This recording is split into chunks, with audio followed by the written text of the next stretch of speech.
So in order to give themselves a veneer of legitimacy, overseas terror organizations have been using the name of religion in communicating their extremist ideas based on violent terrorism. Well, this is the origin of the so-called Jihadi migration. Ijrat means migration in Arabic and is based on a key event in the history of Islam.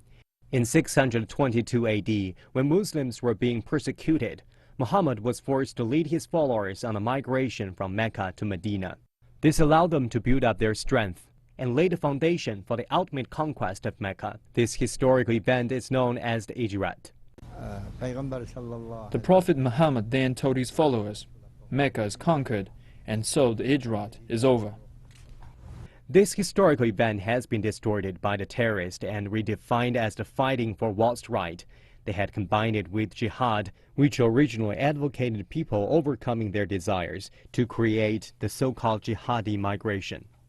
The Ijrat as performed by some people is not the real Ijrat. There's even no Ijrat in the merits of Islam. But the distorted doctrine has encouraged some people to stray from the spiritual path advocated by the original doctrine. If you have something on your mind that you don't understand fully, you can ask. This is a recent religious understanding meeting held at the first prison of Xinjiang. The 17 prisoners have been imprisoned for secessionist activities or organizing, leading, and participating in terrorist organizations.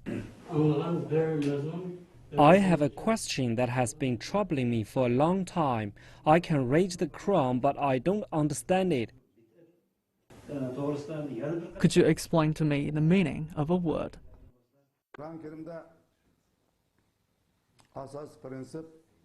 The speaker, Abdulwahid Sadiwaki, is the Deputy Secretary General of the Islamic Association of Xinjiang. He has spent 35 years studying the Quran, Hadith, and other Islamic classics, and he is proficient in Arabic.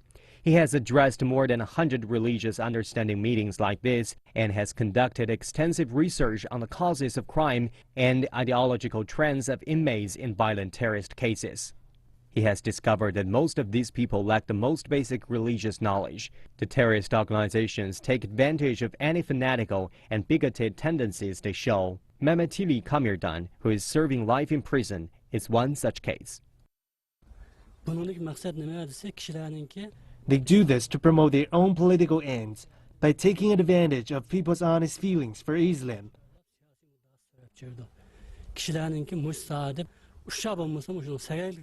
So we have to be careful, or we can easily be led astray. Yang Shu, director of the Institute of Central Asian Studies at Lanzhou University, has been studying the characteristics and patterns of international terrorism for 20 years. According to him, the reason why terrorist organizations act in the name of religion is not complicated. It's the simplest but most effective way to motivate people. You are copying the actions of the Prophet, but of course, it's distorted imitation.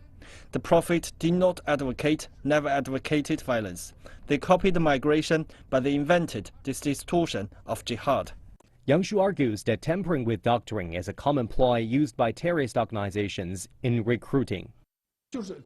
Join the jihad and expand their power is very simple. The more people join, the more powerful it gets. At present, many countries have formed broad agreement on what needs to be done to combat the so-called jihadi migration. The UN Security Council passed a resolution last year demanding that all member countries take all possible measures to prevent domestic extremists or terrorists from traveling abroad to participate in violent terrorist activities. Sources say that the international community has begun taking legal steps to combat the dissemination of extremist ideas.